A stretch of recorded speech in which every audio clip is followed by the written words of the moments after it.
작은 신호만 잘 봐도 당신은 뇌졸중에서 스스로를 구할 수 있습니다. 이 몇 가지 작은 신호만 알아도 당신은 뇌졸중에서 스스로를 지킬 수 있습니다. 영상 끝까지 시청하세요. 그러면 당신 자신을 구하는 방법을 알게 될 것입니다.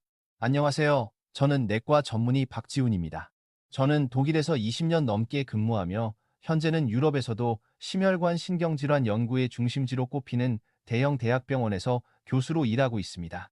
그동안 수백 명의 뇌졸중 환자를 진료해 왔는데 지금도 잊을 수 없는 한 가지 사실이 있습니다.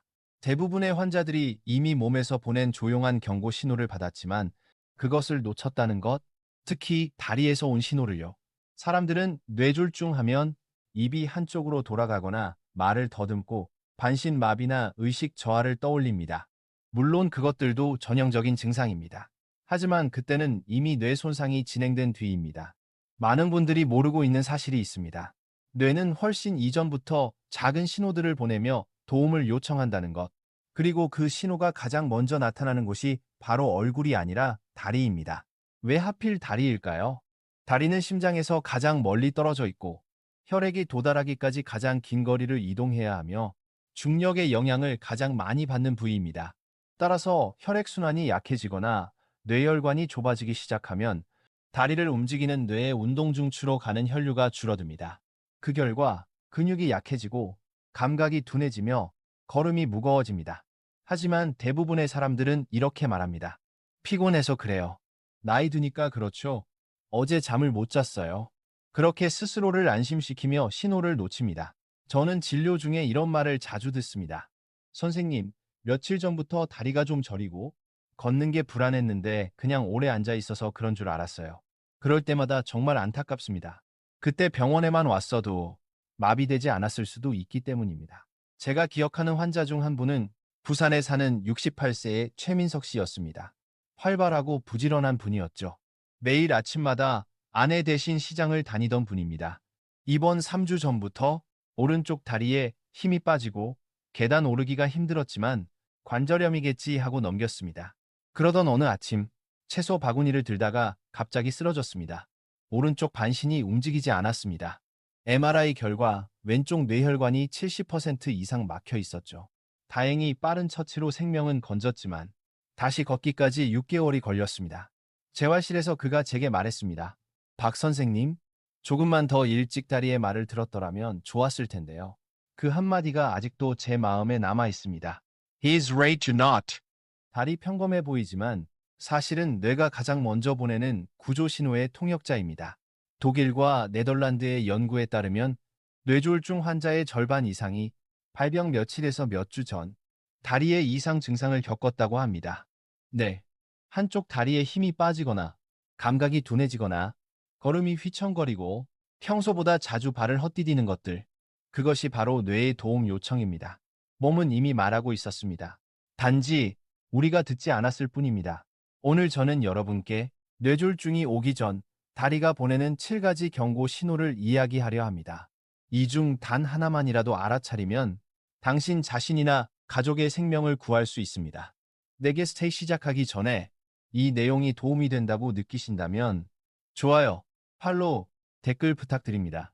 그리고 뇌졸중을 미리 알려주는 다리의 7가지 신호를 자세히 알고 싶다면 댓글에 이를 남겨주세요. 그러면 제가 독일과 한국에서 쌓아온 20년간의 실제 임상 경험과 환자들의 생생한 이야기를 모두 전해드리겠습니다. 뇌졸중의 첫 번째 신호라고 하면 대부분의 사람들은 얼굴이 비뚤어지거나 말이 어눌해지고 갑자기 쓰러지는 장면을 떠올립니다. 하지만 임상 현장에서 제가 가장 먼저 발견하는 증상은 얼굴이 아닌 다리에서 시작됩니다. 그리고 안타깝게도 거의 모든 사람들이 그 신호를 그냥 지나칩니다. 봄이 막 시작된 하이델베르크 대학병원 어느 아침이었습니다. 창문 너머로 부드러운 햇살이 진료실로 들어오던 그때 71세의 이경숙 할머니가 딸의 부축을 받으며 들어왔습니다. 며칠 전부터 왼쪽 다리에 힘이 빠지고 계단을 오를 때 난간을 꼭 잡아야 했으며 앉았다, 일어나면 다리가 후들거린다고 했습니다. 나이 때문이겠지, 근육이 약해졌겠지라고 생각한 그녀는 대수롭지 않게 넘겼습니다. 그러다 그날 아침 음식을 하던 중 왼쪽 다리가 갑자기 푹 꺼지며 몸이 한쪽으로 기울었고 다행히 딸이 바로 부축해서 큰 사고는 면했습니다. 그제야 급히 병원으로 온 것이었죠.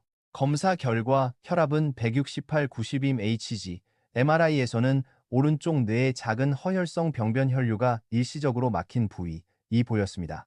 즉, 왼쪽 다리를 담당하는 오른쪽 뇌가 이미 도와줘라는 신호를 보내고 있었던 것입니다. 단지 그 신호를 듣지 못했을 뿐이죠. 며칠만 늦었더라도 반신마비를 남기는 큰 뇌졸중으로 이어졌을 겁니다. 제가 물었습니다. 처음 다리에 힘이 빠질 때 어떤 느낌이셨어요? 그녀는 씁쓸하게 웃으며 말했습니다. 마치 누가 스위치를 꺼버린 것 같았어요.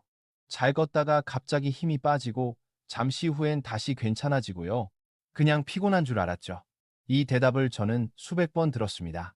사람들은 흔히 근육 피로와 뇌혈류 부족으로 인한 근력 저하를 구분하지 못합니다. 하지만 두 가지는 완전히 다릅니다.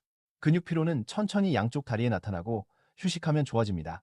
뇌혈류 문제는 갑작스럽고 한쪽만 약해지며 쉬어도 바로 회복되지 않습니다. 이때는 뇌세포가 산소와 영양을 받지 못해 운동 신호를 제대로 전달하지 못하는 상태입니다. 또 다른 환자, 한동진 66세 씨는 대구의 목수였습니다. 그는 이렇게 표현했습니다. 몸 안에 줄이 끊어진 느낌이었어요. 오른쪽 다리가 말을 안 들어요. 계단을 오르려는데 누가 뒤에서 잡아당기는 것 같았죠. 혈관 조형 검사 결과 왼쪽 경동맥이 75% 이상 좁아져 있었고, 그로 인해 오른쪽 다리를 담당하는 뇌로 가는 혈류가 심하게 줄어든 상태였습니다. 혈전용 해제와 혈압 조절, 식단 교정으로 치료한 후 3개월 만에 거의 완전히 회복할 수 있었습니다. 많은 분들이 모르는 사실이 있습니다. 뇌와 다리는 서로 교차 연결 크로스링크 되어 있습니다. 즉, 오른쪽 다리가 약하면 왼쪽 뇌, 왼쪽 다리가 약하면 오른쪽 뇌에 문제가 있을 가능성이 큽니다. 이는 신경학의 기본 원리이지만 일반인들은 잘 모르는 부분입니다. 그래서 한쪽 다리가 약하거나 저릴 때 관절이 문제인가? 라고만 생각하지 말고 먼저 뇌혈관을 의심해야 합니다. 또 하나 중요한 신호는 한쪽 다리의 감각 저하절입니다. 독일 프랑크푸르트에 사는 정혜란 씨는 오른발 밑에 스펀지가 깔린 것처럼 감각이 이상하다고 했습니다. 처음엔 하이힐을 오래 신어서 그런 줄 알았지만 점점 종아리까지 저림이 올라오고 쉬어도 낫지 않자 병원을 찾았습니다. MRI 결과 왼쪽 두정엽 감각 중추에 미세한 허혈 부위가 있었습니다. 즉, 다리 자체는 멀쩡했지만 뇌가 감각 신호를 잘못 해석하고 있었던 것입니다. 이런 경우 환자들은 다리가 내 다리 같지 않다, 솜 위를 걷는 느낌이다, 감각이 멀게 느껴진다고 표현합니다. 이 모두가 뇌혈류 이상이 감각 중추를 자극한 결과입니다. 제가 한국에서 진행한 연구에서 일시적 허혈 발작 TIA 환자 180명을 분석했을 때 약 70%가 발병 7일 이내에 다리 저림이나 약화 증상을 경험했지만 즉시 병원을 찾은 사람은 10%도 되지 않았습니다. 대부분이 그냥 피곤해서 그런가 보다 하고 넘겼고, 그들이 바로 48시간 내 뇌졸중으로 진행될 위험이 가장 높은 그룹이었습니다. 그래서 저는 항상 말합니다. 한쪽 다리가 약하거나 저리거나 말을 듣지 않을 때 그것은 단순한 피로가 아니라 뇌가 보내는 도움 요청입니다. 잠깐 힘이 빠졌다가 돌아오는 증상이라도 절대 가볍게 여기지 마세요. 그것은 TIA1과성 허혈 발작, 완전한 뇌졸중이 오기 전 마지막 경고일 수 있습니다. 다리가 약하다는 건 단순한 근육 문제일 수도 있습니다. 하지만 때로는 당신의 뇌가 도와줘라고 외치는 신호이기도 합니다. 그 신호를 들을 줄 안다면 당신 자신을 뇌졸중에서 구할 수 있습니다. 다음 영상 3편에서는 세 번째와 네 번째 신호, 즉 다리를 질질 끌거나 자꾸 걸려 넘어지는 이유, 그리고 다리 위치 감각이 사라지는 위험한 순간에 대해 이야기하겠습니다. 흥미로운 사실 하나를 말씀드리겠습니다. 내가 몸의 통제력을 잃기 시작할 때 그 변화가 가장 먼저 드러나는 곳이 바로 다리입니다. 앞선 영상에서 다리에 힘이 빠지거나 저린 증상에 대해 이야기했다면 이번에는 걸음걸이의 변화를 통해 뇌가 보내는 신호를 알아보겠습니다. 그리고 때로는 발소리 하나만으로도 뇌의 이상을 알아차릴 수 있습니다. 서울의 제 진료실로 찾아온 유재현 70세 씨의 이야기를 잊을 수 없습니다. 아내가 먼저 말했습니다. 요즘 남편이 걸을 때마다 슬리퍼를 끌어요. 예전엔 발소리도 안 났는데 요즘은 슥슥 소리가 너무 커요. 처음엔 새 신발 때문이라고 혹은 나이가 들어 다리를 덜 들기 때문이라고 생각했습니다. 그런데 몇 주 뒤 그 오른발이 거의 바닥에서 떨어지지 않게 되었죠. 진찰 결과 발등을 들어 올리는 근육 족배굴근의 힘이 현저히 떨어져 있었습니다. 의학적으로 이를 발처짐 풋트로이라고 부릅니다. 즉, 뇌에서 발끝으로 가는 운동 신호가 약해져 발이 제때 들리지 않는 상태입니다. 정상적인 보행은 정교한 협력으로 이루어집니다. 뇌가 명령신경이 전달 근육이 수축발이 들어 올려짐. 하지만 이 신호 전달이 뇌혈류 부족으로 끊기면 발이 제때 반응하지 않아 발을 질질 끌거나 걸려 넘어지게 됩니다. MRI 검사 결과 왼쪽 대뇌 운동 영역에 작은 뇌경색 허혈성 병변이 발견되었습니다. 더 놀라운 건 유 씨가 며칠 전 이미 TIA 일과성 허혈 발작을 겪었다는 사실입니다. 산책하다가 갑자기 오른발에 힘이 빠졌는데 10분쯤 지나니 괜찮아져서 그냥 넘겼어요. 그 10분이 바로 뇌졸중의 예고 신호였습니다. 다행히 조기에 발견되어 약물 치료 후 회복되었지만 그는 지금도 이렇게 말합니다. 이제 누가 발을 끌고 걸으면 소름이 돋아요. 그게 뇌가 보내는 소리라는 걸 알거든요. 발을 끄는 것과 더불어 자주 걸려 넘어지거나 균형을 잃는 증상 역시 위험 신호입니다. 광주의 서미 영 64세 씨는 은퇴한 교사로 평소 건강했습니다. 하지만 어느 날부터인가 계단을 오를 때 발이 엇나가거나 문턱에 자주 걸린다고 했습니다. 관절이나 근육에는 이상이 없었습니다. 그러나 신경학적 검사에서 균형 반응 속도가 느리고 발의 위치 감각이 둔해진 상태가 확인되었습니다. 여기서 중요한 것은 우리 몸에는 위치 감각 proprioception, 고유 감각이라는 기능이 있다는 것입니다. 이는 눈을 감고도 손이나 발의 위치를 느낄 수 있게 하는 감각으로 계단을 오르거나 걸을 때 발을 보지 않아도 움직일 수 있는 이유입니다. 그런데 손해나 감각 피질이 혈류 부족을 겪으면 이 감각이 흐려집니다. 결과적으로 발이 어디 있는지 뇌가 제대로 인식하지 못해 헛디디거나 중심을 잃고 이유 없이 넘어지는 것처럼 느끼게 됩니다. 문제는 이 증상이 종종 관절염이나 좌골신경통으로 오해된다는 점입니다. 그래서 그냥 나이 탓이겠지 하며 집에서 버티다가 결국은 큰 사고로 이어집니다. 제가 직접 본 김은희 72세 씨의 경우가 그랬습니다. 욕실에서 넘어져 응급실로 실려왔을 때 MRI 결과는 급성 손해경색. 그 전날 그녀는 딸에게 이렇게 말했답니다. 바닥이 기울어진 것 같고 걸을 때 자꾸 흔들려. 그 한마디가 뇌의 마지막 경고였던 겁니다. 단 몇 시간만 일찍 병원에 왔다면 그녀는 반신마비로 평생을 보내지 않아도 되었을 것입니다. 그래서 저는 항상 말합니다. 한 번의 헛디딤, 한 번의 발끌림, 한 번의 균형 잃음, 절대 그냥 넘기지 마세요. 그건 단순한 노화나 피로가 아닙니다. 내가 보내는 마지막 구조 신호일지도 모릅니다. 나 지금 위험해. 제발 도와줘. 몸은 이미 그렇게 말하고 있습니다. 다음 편사편에서는 다리가 떨리고 갑자기 힘이 빠졌다 돌아오는 마지막 신호, 즉 뇌가 보내는 희미한 SOS의 순간에 대해 이야기하겠습니다. 그 짧은 틈이 당신의 생명을 지킬 마지막 기회가 될 수 있습니다. 앞선 두 편에서 걸음걸이의 이상을 이야기했다면 이번에는 훨씬 더 섬세하지만 치명적인 세 가지 신호에 대해 말씀드리겠습니다. 에케인, 바로 마르잇 다리의 불수의적 떨림 진전, 유리 아침에 일어났을 때의 균형 상실, 그리고 일과성 허혈 발작 TIA 미니 뇌졸중. 이 세 가지는 뇌가 보내는 마지막 경고음이자 뇌졸중이 오기 며칠 혹은 며칠 전에 가장 자주 나타나는 신호입니다. 1. 다리가 멋대로 떠는 뇌의 오작동. 서울의 진료실에서 만난 김대호 67세 씨는 이렇게 말했습니다. TV를 보는데 오른쪽 다리가 혼자서 덜덜 떨리더라고요. 멈추려고 해도 안 멈춰요. 검사 결과 근육이나 신경은 멀쩡했습니다.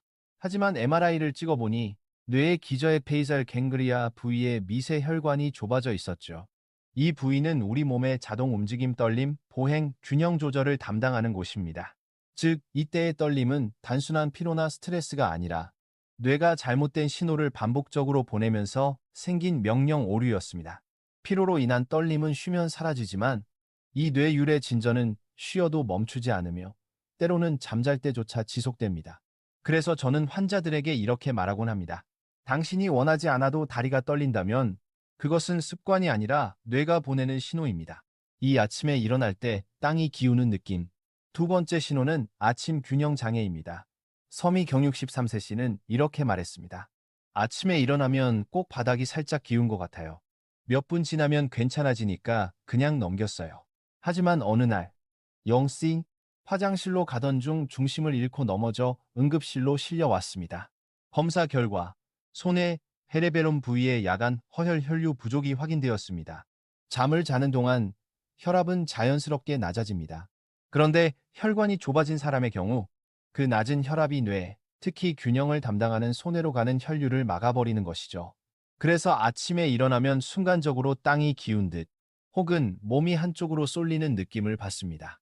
이 현상이 반복된다면 그건 단순한 어지럼증이 아니라 뇌가 산소 부족을 호소하는 신호입니다. 3. TIA 뇌졸중 직전의 마지막 경고. 마지막은 일과성 허혈 발작, 흔히 말하는 미니 뇌졸중입니다. 이때는 뇌혈관이 잠시 막혔다가 스스로 다시 열리면서 일시적으로 한쪽 다리에 힘이 빠지거나 저리다가 금방 회복됩니다. 그래서 대부분의 사람들은 금세 괜찮아졌으니 별일 아니겠지라고 생각하고 그냥 넘깁니다. 하지만 의학적으로 이 시점이 가장 위험합니다. 뇌의 추를 그르되 통계에 따르면 TIA를 경험한 사람의 75%가 3개월 이내 실제 뇌졸중을 겪고 그중 절반은 단 48시간 안에 발병합니다. 저는 수없이 봐왔습니다. 잠깐 다리에 힘이 빠졌다가 돌아왔어요. 괜찮아졌으니까 병원은 안 갔죠. 그렇게 말하던 환자들이 이틀 뒤 반신마비 상태로 실려오는 경우를요. 그래서 저는 항상 강조합니다.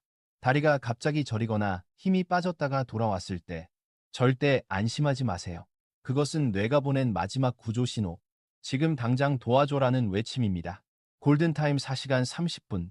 희망적인 점은 이겐 민치 비텀 이 신호를 조기에 발견하면 대부분 회복이 가능하다는 것입니다. 4시간 30분 이내에 병원에 도착하면 혈전을 녹이는 치료로 영구적 손상 없이 회복할 가능성이 높습니다. 그래서 저는 모든 환자에게 이렇게 당부합니다. 아침에 일어나면 단 1분만이라도 다리를 살펴보세요. 저리거나 약하거나 휘청거리지 않나요? 그 1분이 당신의 평생을 바꿀 수 있습니다. 여러분, 오늘 이야기가 도움이 되었다면 가족과 부모님께 꼭 공유해 주세요. 오늘의 짧은 한마디가 내일 한 사람의 생명을 지킬 수 있습니다.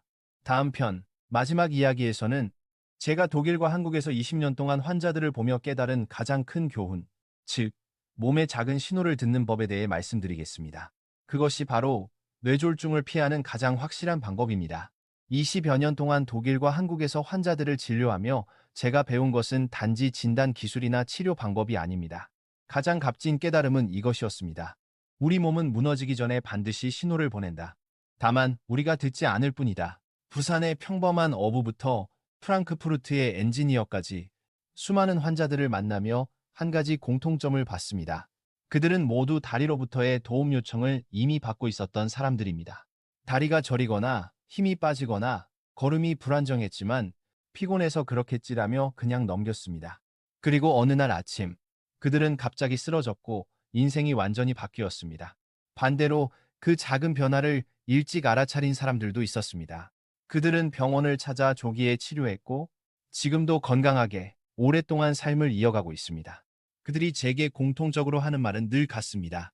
정말 다행이에요. 그때 그 작은 이상을 그냥 넘기지 않아서요. 질병은 결코 하루아침에 찾아오지 않습니다.